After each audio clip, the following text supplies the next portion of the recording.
Good evening, good afternoon, ladies and gentlemen, and welcome. Nice to see all of you here. I'd like to open our meeting that we have. If you'd please rise and say the Pledge of Allegiance with me.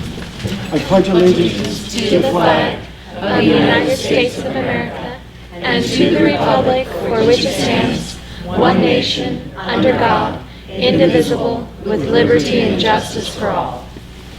Thank you.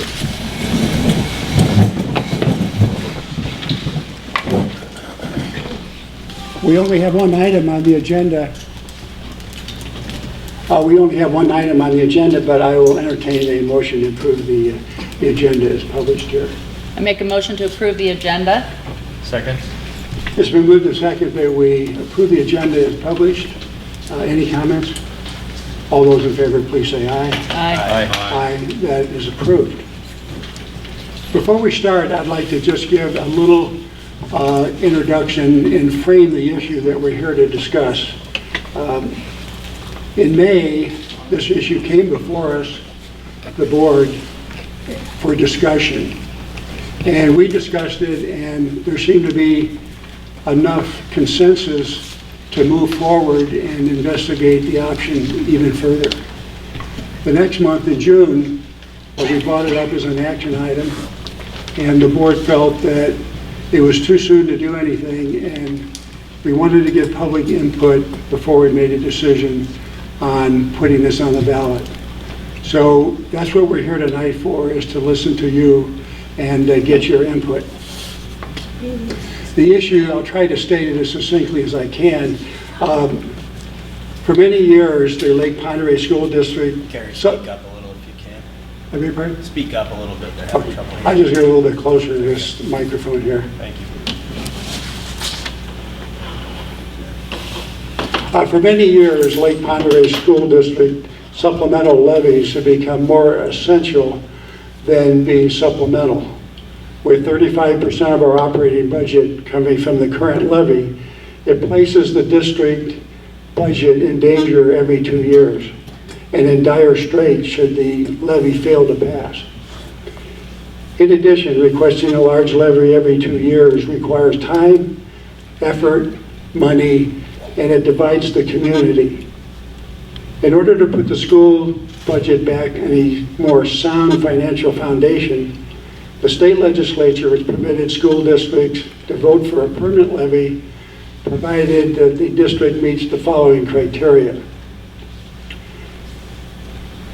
The district has to have been authorized by an election a supplemental levy for at least 7 consecutive years that has been equal to or greater than 20% of the total general maintenance and operation budget.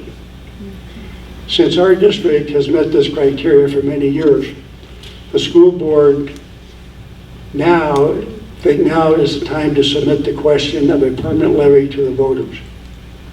Additionally, this option of offering a, quote, indefinite term levy, supplemental levy, may be eliminated by the state legislature next season. The issue was on the agenda last year and did not pass, but will probably come up again this year. In summary, the issue is we would like the voters to decide whether they would support making the current levy permanent. There would be no increase in the amount, or to continue the 2-year cycle of asking for voters to approve basically an essential supplemental levy. A permanent levy can be reduced by a majority vote of the trustees, but it cannot be increased without approval of the voters. So should this pass, it would not take effect until 2021.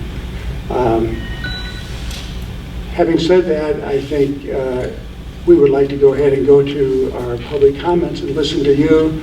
And we would like to certainly know your comments and also any questions you might have to the levy.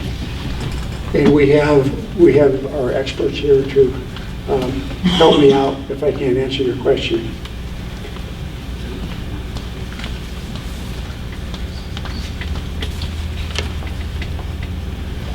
So I think it's just a short question or concern. Just a short question and concern for me, just because there's a lot of people. Yes, and let me just ask the board, any boards would like to make a comment before we get started? No. It's great to see so many people here. That's It certainly is. It's probably we're setting a record for attendance. Our normal school board meetings aren't that well attended, to put it mildly. We'll start with Carolyn Whaley. What I'd like you to do is, if you could come up and use the microphone so everybody can hear you, and that would help us out. And I would ask you to hold your comments to about 3 minutes or so. And also, if everybody has stated what you would state, we don't need to reiterate the same thing over and over again. Okay, Ms. Whaley, please. Go up to the podium. You want to go up to the podium where the microphone is? Yep. Who knows? I know, I sat by it.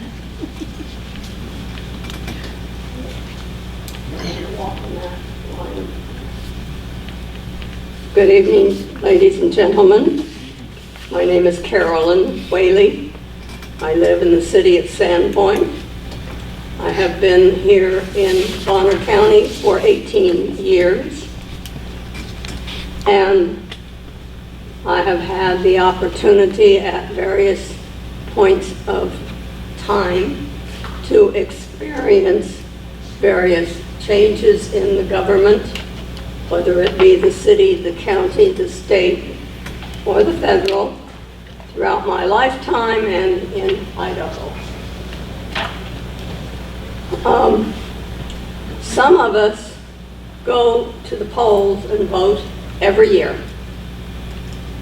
on every occasion that is posted to vote. And I have voted every year since I've been here in this state. And I voted every year before I got to this state, with the exception of one. I have not seen or heard or read or been exposed to what it is that is being asked by the board to be in this November election.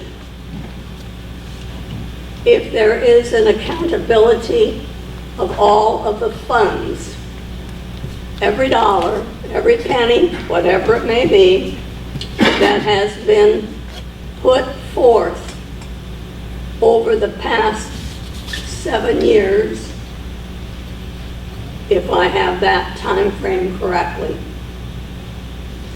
put forth for the maintenance of this district and what it will include, and why you are asking for somebody to go to the polls and give you open hand at whatever you want, whatever you think. Those of you on the board and everybody that is talking about X amount of dollars, and you know from experience, we said no to 55 million, and we will say no to whatever it is that you ask now in November, unless we start seeing how you're going to prove what has been required, what your projection would be required to maintain the maintenance for the district. It's also operations. Let's see you prove what you have spent in the past and why you are asking for a permanent, indefinite legal action to give people who are on the board and who are making proposals for this law on a permanent basis. Thank you. Thank you. And that is available. I can get that for you, Carolyn. Well, I think it should be published It for is. everybody. It's Okay. on It is our actually. website, it's published. I'll bring it to you. Okay. Okay. Just as a side note, we publish online in many places every cent we spend. It's all online. Anybody wants to know what it is, it's there. Okay, I can get a hard copy. well, we'll move on. John, is it Oldville? Actually, I thought I was signing up for cookies. Those are free. Good evening, my name is John Oldfield, I'm a resident of Sandpoint, and I'm a refugee from the state of Washington. I just had a few questions. One, is this a dollar permanent levy or a mill rate levy?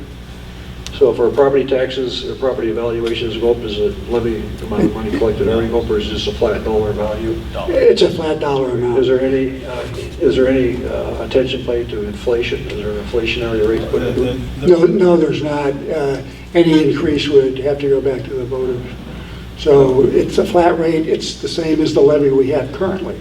That's a flat rate. On this product. So what you said is that if this proves to be insufficient, which historically it will be in a few years, then you'll have to go back to the voters for a temporary levy on top of the permanent levy? Yes, Okay. that's correct. And if strange things should happen and the state finally recognizes how education be funded, what is the mechanism for getting rid of this permanent levy at the school district? Well, the board can decrease the levy at any time they want to. They can't? The board itself can reduce the levy, yes. Okay. Thank you They very just, much. they just can't increase it. They can't increase it. Thank you. You're welcome. Next, we have a former Bonner County Commissioner, Marcia Phillips. Would you please come forward? Thank you. Thanks. Thank you, Chairman Kelly, and board members and superintendent. Welcome. Let me start by saying that I'm incredibly supportive of education. My daughter is a teacher, a certified teacher in the state of Maryland. And I have a personal belief standard that education is the basis of the freedom of our country. And it's the basis for our country to continue to grow and to be predominant in the world scene. So I'm not opposed to education at all. I'm sympathetic with your levy pursuit issues in as much as I would be sympathetic for anyone seeking political office having to be reelected every 2 years.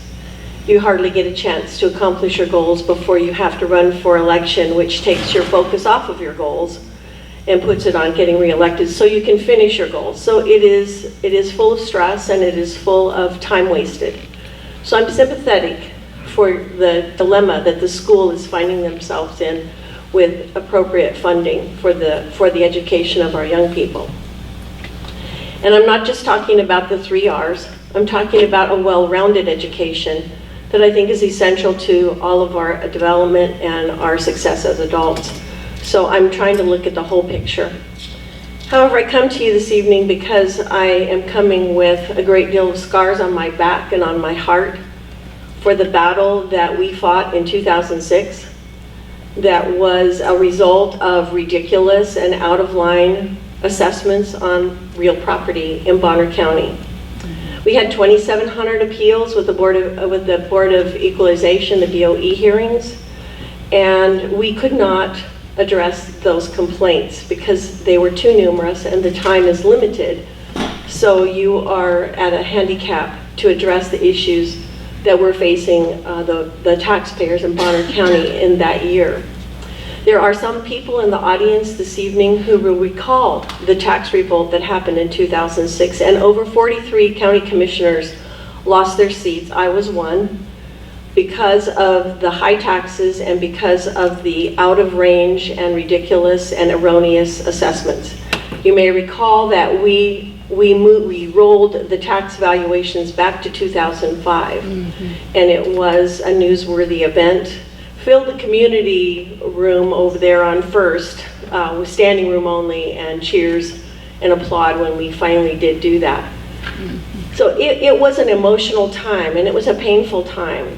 And so at that time, now Senator Risch was a temporary or interim governor of the state, and he worked together with former Senator Sean Keogh, and the issue was addressed in the state legislature to remove the M&O levy from the property tax bill, which was then a fixed levy rate.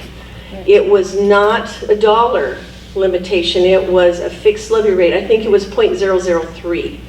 And so as the values went up, so did the tax bill, because it was not a budget-driven taxation. And so there was a huge protest with the taxpayers. Was it legitimate? I can't speak to that because it really didn't impact me like it impacted some other folks. But there was a lot of emotion to those days, and it was really divisive, as you stated before, that these votes are divisive in our community and they don't help us become a solid, unified community. So my concern is not that you need the money for your schools. My concern is that the state legislature promised the people of Idaho that they would take off the M&O levy, which they did across the board, and they implemented a 1-cent sales tax that was supposed to replace what was taken. And ever since then, since I went out of office in January of 2007, I have asked superintendents, I've asked speakers for the school board, and I've asked legislators, what happened to that 1 cent? Can you account for that? Can you account for that sales tax that was supposed to be collected to offset the tax obligation to the people in Bonner County and across the state of Idaho? Not one has been able to answer my question, not even the current legislators who are sitting in office. And I have brought it to them on more than one occasion, and I get the, oh, thank you very much for your communication, and we'll get back to you, but I never hear back from them. So I'm concerned that there is a group of people in Boise who are not listening. And I'm concerned that the process that we need to participate in is addressing the appropriate school funding for all of the students in Idaho at the state legislature, and not just come to the property tax owners in various counties, because I see there's already some counties that have already approved this. So my concern is, and some of you are well aware that the property values in Bonner County have been going up. And so there's that floating thing, you know, the amount of money you pay on your property tax bill is dependent upon your value. So there's that floating thing, and then there's the cry out there, well, there's no affordable housing in Bonner County, and I'm going to wrap it up, Mr. Chairman. You know, I'm a politician at heart. I'm going to try to be succinct. But there's a cry out there in the public that there is no affordable housing for people. How do we make that happen? It's not your job, I know. But the reality is if this bill goes up, then so does the rent go up, even if you are not a property owner. And we know what's happening. So I am grateful that you have opened up this opportunity for community discussion. I am willing to fight for what needs to be done that's right for everyone here in this room, from the person who can afford only a $300 or $400 a month apartment to the person who's coming and maybe they're on exodus from Washington or some other state out and they have cash money, they can buy their house. I'm willing to fight for what's right for the kids, and I'm willing to listen to what you have to say, but I'm not sure that a permanent levy is the solution that will be the solution for the long term. I think it's just an open door for more consternation and more debate in the public. So thank you for listening. I appreciate the time. Thank you very much.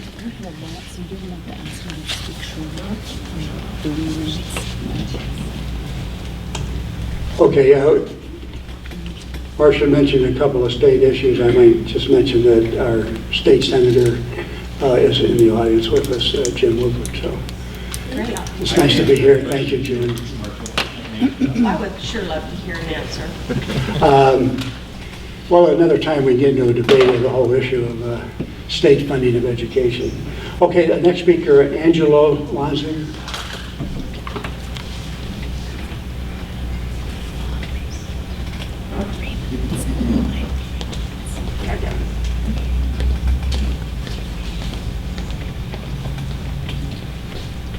Hello.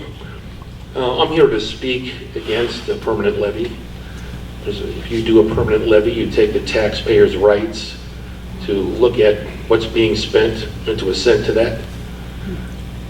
So we've had history in the past with the school district. We had a $55 million levy that was cobbled together by the district, which was shown to be just the way to get $55 million. There were no line items. The middle school needed to be knocked down.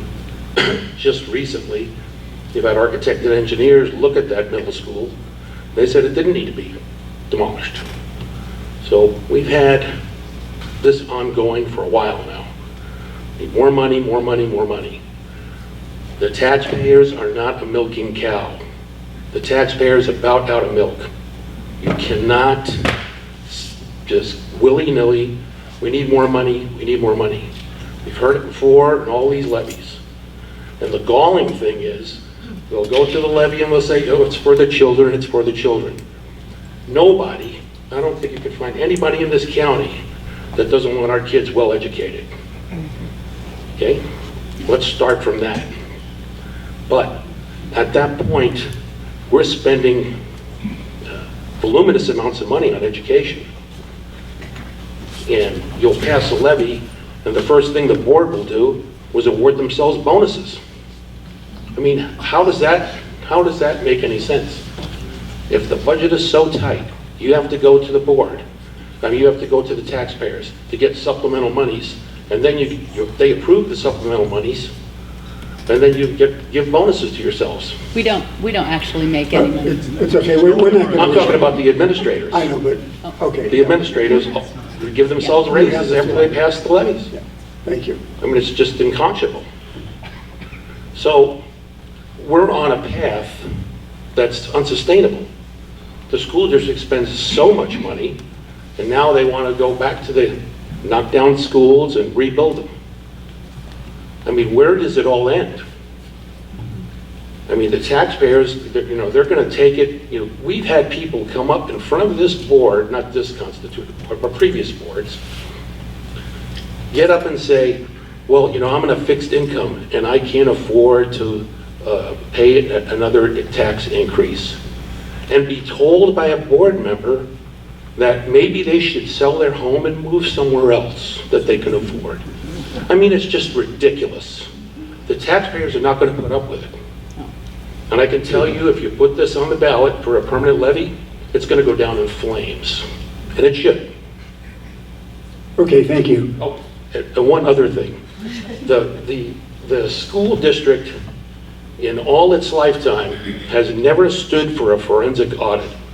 We, the taxpayers, would like to know what monies the school district has, what reserves they have, Okay, thank you. the amounts of those reserves. Let's try to stick to the issue. Whether you like levies or like the amount of money the school district is spending or don't like it, that's not an issue. The levy was passed this past year. That's in for 2 years. It's not going to change. What we're talking about today is not going to change the amount of money in any way. So, so let's just not get off track about the spending and all that. It is what it is. I have a comment. The only issue is whether we want to set this permanently or whether we want to go back to the voters every 2 years. And I think since this is kind of public input and you want to hear back from us, you raised a good point. Even if it becomes an indefinite term levy, every year we would still continue to report to the public extensively by line item how those dollars are being spent. So I just want to clear that up, that it wouldn't mean a blanket amount of money that's just kind of hidden under some bubble that we don't report out on. It would still be reported by line item, just as an aside. Okay, we're really not going to get into a debate and discussion here. We're here to listen to you, so we're going to try to do that. Okay, next we have Danielle Ahrens. Nice to have you here. Thank you, Mr. Chairman and board members, for listening to us tonight. The Idaho Constitution is supposed to have the legislature provide adequate funding for schools. And since that has not happened, 114 school districts, 91 have decided to pass levies.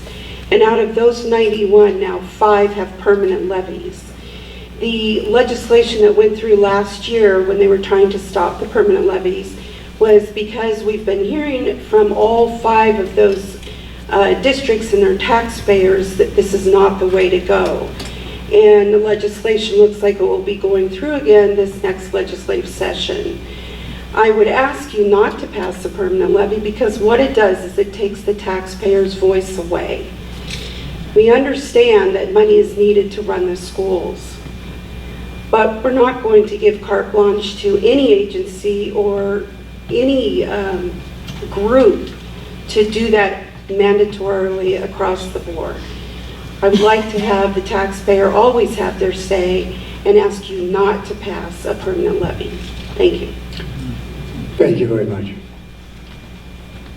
Next we have Woody Sherwood.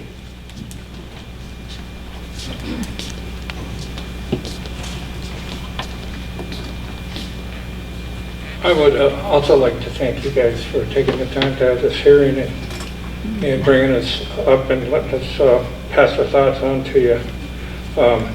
I would like to say one thing immediately is that I believe you guys have an annual budget hearing every year for all of your expenditures. And for every person in this room, that's a public meeting. So every year, whatever this board's trying to do with whatever resources they have, you have every right to comment on it and be a part of it. It's not that they're going to take this money indefinitely and not have public comment and public thing. And if there's a way that they can save money, they're good people and they're going to do everything they can to save that money for you. I have a unique situation where I've recently, in the last couple of years, moved to the Sandpoint area, but I was exposed to another community that was very similar to Sandpoint. And the schools were an incredible economic driver for the community. And I think it's really important for us to be able to have consistency in our education. We try and attract employers and employees so they can look forward and they know the quality of the education. Because in the cities and the other parts of the world now, people are having to go to private schools and they're having to pay $15,000, $20,000, $30,000 a student to be in private schools. We need to have a high enough quality school system here that's ranked nationally that people can come here and they can go, I like Sandpoint, I can trust my kids to be out in the afternoon, I can trust my schools to give them a high quality education. And that requires money. And so I think it's really important that this group of people and the people that follow them have the ability to plan forward and not just be going back for re-election. They can actually set a course and do some good things. So I just implore you guys to really look at this thing, understand where other people are coming from, but I think ultimately you end up where you need to have accountability to the public, but you need to have the levy. Thank you. Thank you. Jay Vandenberg.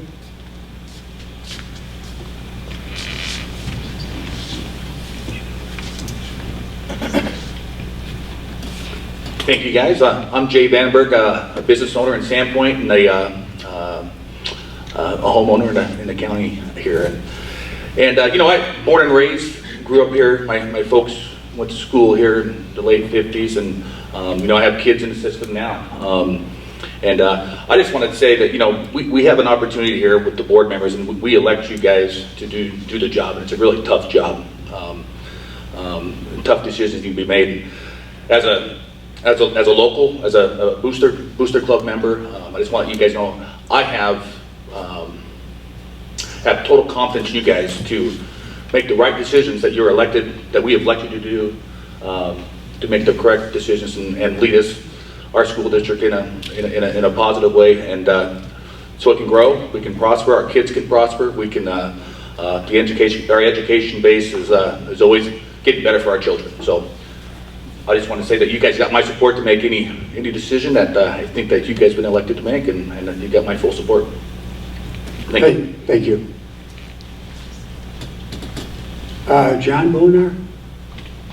Well, Chairman, we've done it to express my feelings also. Okay, thank you. Mindy Cameron?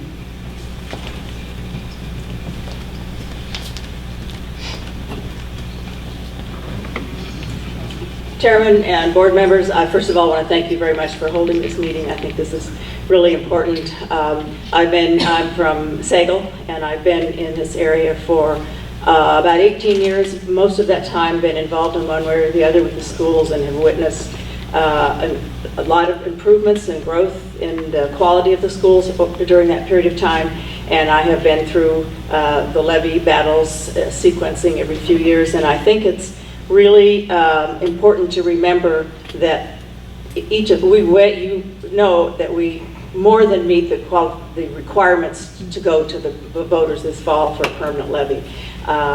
Yes, those levy votes were divisive, but they were never squeakers. They weren't landslides, but they were always a comfortable majority. And I think that says to this board that over time you have a good reservoir of support in this community, and I really encourage you in the strongest way to put the permanent levy issue on the ballot and let the voters decide one more time whether they think this is a good direction to go. The one other thing I'd like to say about that is that would give you the consistency and the opportunity to go back again and rethink the facilities levy. Yes, other people have referred to the facilities issue that was put on the ballot. I had some involvement in that committee, and we just kind of blew it. We didn't do a very good job with that, and I think not having the 2-year operational levy to worry about would allow our new superintendent and his staff and the board to focus on the genuine facilities needs of the community, and go to the voters for those plans, and maybe a phased-in plan over the next decade, or somehow do it in a way that really makes a lot of sense to the entire community. So thank you very much. Thank you very much. David Cummins?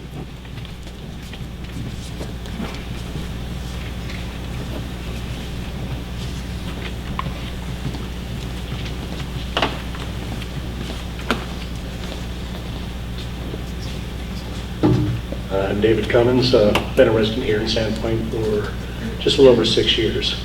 Now, my children are all grown and gone.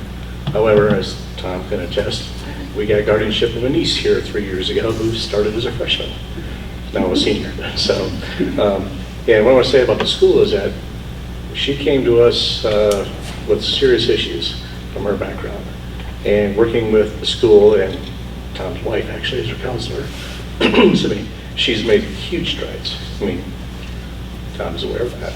Anyways, what I want to really get down to, though, is that in those 3 years that she made those huge strides, it was the previous 2 levies. Now, what has changed so much that we need almost 50% increase? That's a huge step. And would the board consider at some point with this permanent levy of having a reduction from what it is now, but closer to 10, 20% over the previous levy, which I think the voters would be a little more attuned to doing. Also, I have notes here. The voting dates. The last vote was occurred when there was very few people in town that are in town to vote. Residents that are gone part of the year. I think it would carry a lot more weight if we always voted on, major elections, say November every time. So that's pretty much all I have to say, and otherwise I agree with much of what else was already said. Thank you very much. Just as a note, we did debate when to have this election, and the consensus of the board was to have it in November, and the primary reason was to have a bigger turnout. So it's kind of along the lines of our speaker there. Okay, next we have Sharon Oldfield.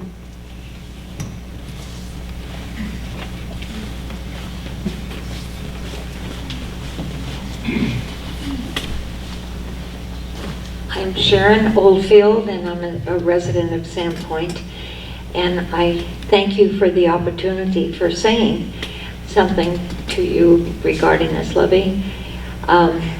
I really thought I was signing up my attendance but I decided to give my piece.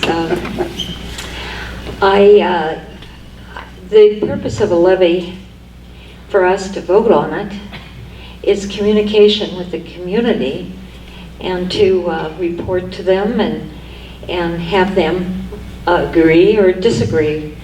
And I think that's an important point in the levy. I see really creative teachers here in Pend Oreille School District, and I really appreciate the work that they've done. And I think that management requires as much creativity and rolling up your sleeves and really thinking through the problem. I've found that throwing money at things seem to make them get worse. And I'd really like to have a lot of thought put into the way you spend money in the schools, and I hope that we can continue to have as good as schools as we have now. Thank you. Thank you. Next we have Mike Nash.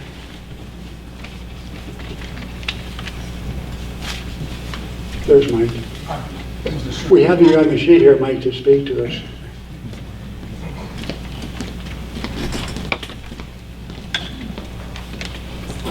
My name is Mike Nash, and this is a complete year change, but I'm a member of the Injectors Car Club, and I want to give a promotion to the high school. On September 7th, that's a Saturday, we're having our 20th car show, and a portion of the car show is a promotion that we call Education Alley, and the high school participates in this. The teachers give their time on a Saturday to come down with students and to show some of the things that the high school students are capable of doing. And I just have a slip here of a few of the things. One of the programs that they have is called the Career and Technical Education Program. And most of the adults that I talk to have no concept of what these kids are capable of obtaining or the education they're able to get through the high school. I'm not even going to go into all the subgroups, just the headings. Business technology, culinary arts, health professions. I've got two daughters that are Hey, Mike, you have to kind of wrap this up, your announcement. I'm sorry? You have to wrap your announcement up. This is not on the topic that we're talking about. Oh, okay. This isn't a public forum. All right. But go ahead and finish. I just mainly would like you to come down and talk to the teachers that are there and talk to the students and see what actually is being able to go through with the students of these programs. You can graduate with CNA, even get a pilot's license in high school. So, thank you very much. Thank you. Sorry I was off course too Hey, much. we do appreciate your support for what we're doing very much. Next we have Tim Brady, world traveler.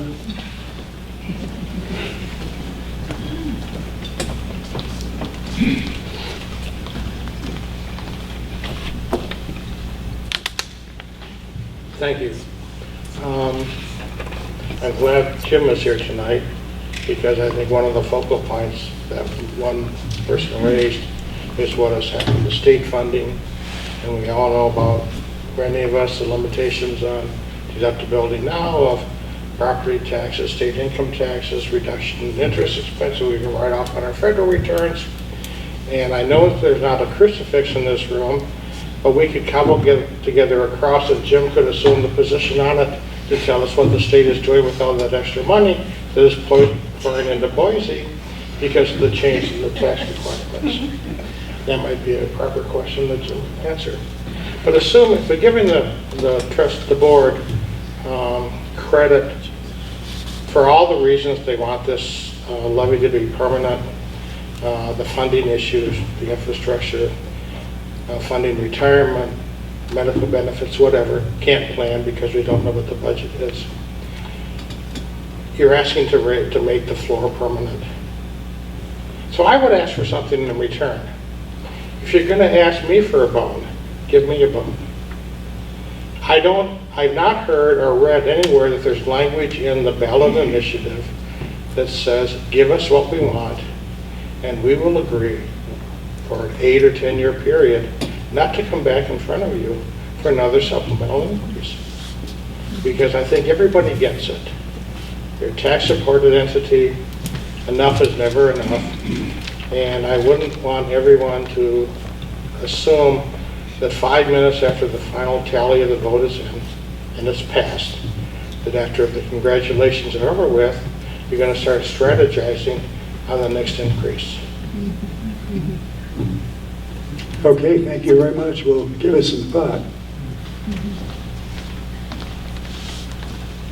Those were the people that signed up, and we certainly want to hear from anybody that did not, that would like to speak. So if you do, just the first gentleman that raised his hands, please come forward if you'd like to speak. If you're talking to me, I'm asking that the microphone be used better, because I have trouble hearing some of this.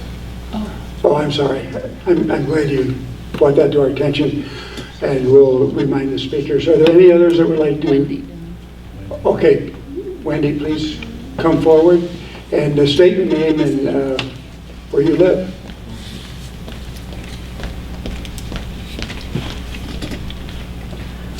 My name is Wendy Dunn, and I'm a resident of Sandpoint. I waited just because I wanted to see if my point was brought up, but I had 4 children go through the school district, and now I have a grandchild. And the thought of the education not following through at the same level that my kids had for my grandchild is a very scary thought. So I think in some ways, not securing the levies is kind of a potentially irresponsible decision. The other thing that hasn't been brought up is what is the cost? Having worked on many levy committees and trying to get the levies passed, what is the cost of running these levies every 2 years? And that money could possibly be used in much better ways to help educate our kids. So I think it's important to realize, and the community to realize, that there is a cost not only to the administration of, the time the superintendent spends, the money that people in the community contribute to run these levies, the cost of the elections committee. All those things are very expensive, and those costs would be essentially erased if this was permanent. A couple other, and there's been a lot of talk about alluding to the state funding formula, but I think we need to base our decision on what is happening currently and what the funding formula is now. We can't keep looking into the future. If something changes on the state level, then we can change our decision too, but I think right now it's very, very important that our education in this community is funded adequately, and I would fully support giving the voters the opportunity to at least address this. Thank you. Okay, thank you very much, Wendy. Yes, sir, please come forward.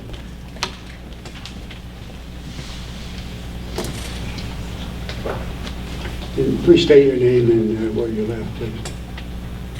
Hey, my name is Daniel Radford. I live in Sandpoint. I graduated from Sandpoint High School a few years ago. So first off, before I say anything else, www.lposd.org/home/departments/accounting, and I found the audit on my phone. So I mean, we can spend our times being upset about not finding an audit, or you can spend the 10 seconds to look it up.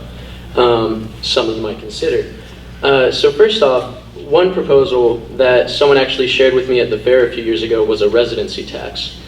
It's a tax on people who own property here, who are coming from other states, driving the price of property up, and then all of a sudden, if you live here, especially if you're on a fixed income or own a home or whatnot, your taxes go up because the prices and the values go up.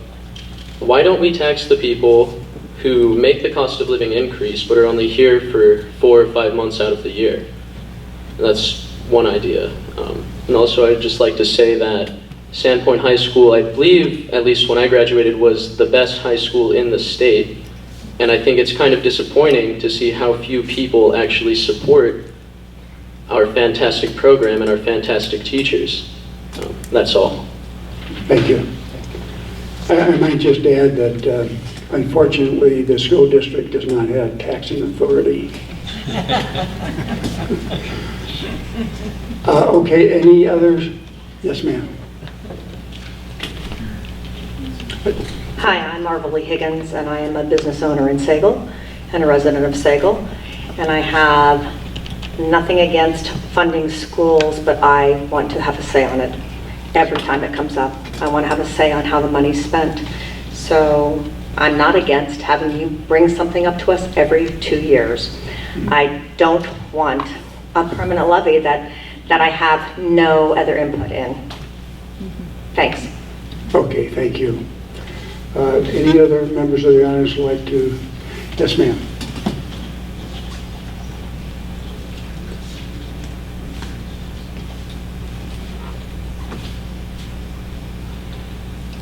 Good evening, my name is Gail Boland, and I didn't intend to speak, but listening to all the comments, something occurred to me that having a permanent levy is, I think, a wonderful idea. Taking off the stress, but just think of everybody who has a job, and every 2 years you're fired, and you have to reapply. Wouldn't that cause a lot of stress in your life? So we eliminate the stress by having a permanent levy. Simple. I'm for it. Thank you. Thank you. Just a few closing comments. Of course, the intent of a supplemental levy was to go to the voters and ask for supplemental things, whether it be extracurricular activities, sports programs, just the nice things to have. That was the intent of it. Well, obviously, through the years, it's got to be such a large portion of our budget that it would be disaster if it wasn't passed, because we would be talking about closing schools. Our rural schools would be talking about firing teachers, laying teachers off. So it got to the point where it is so significant that we would be in jeopardy. We could be if it did not pass. And I've had letters come to me before this was really an issue that we discussed, members of the public that said the board is really irresponsible the way they're handling their money if they don't try to make this a permanent levy, and we set a new base, and then we can go out when we need to for the supplemental things that we need. So that's kind of the purpose of this thing. Any other comments? I don't want to cut anybody out from the public, because we're here to listen to you. We're not here to pontificate. Okay, yes. Please come forward.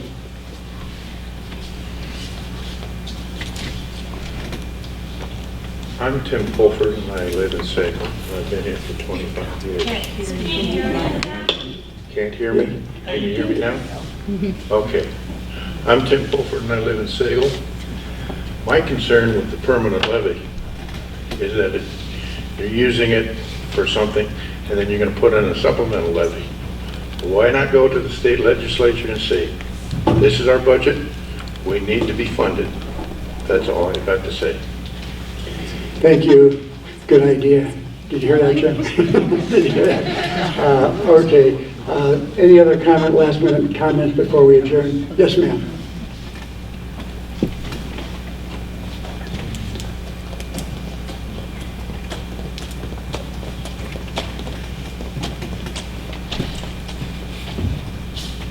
My name is Chris Anderson. I'm a resident of Sagal, and I'm against a permanent levy, and I would vote as such. I also believe that the levy should be voted on during a general election, and they should not have their own date. Okay, thank you. Thank you. Any other comments? No further comments. We will stand adjourned. And again, thank you very much for coming here. We certainly appreciate it. Appreciate it.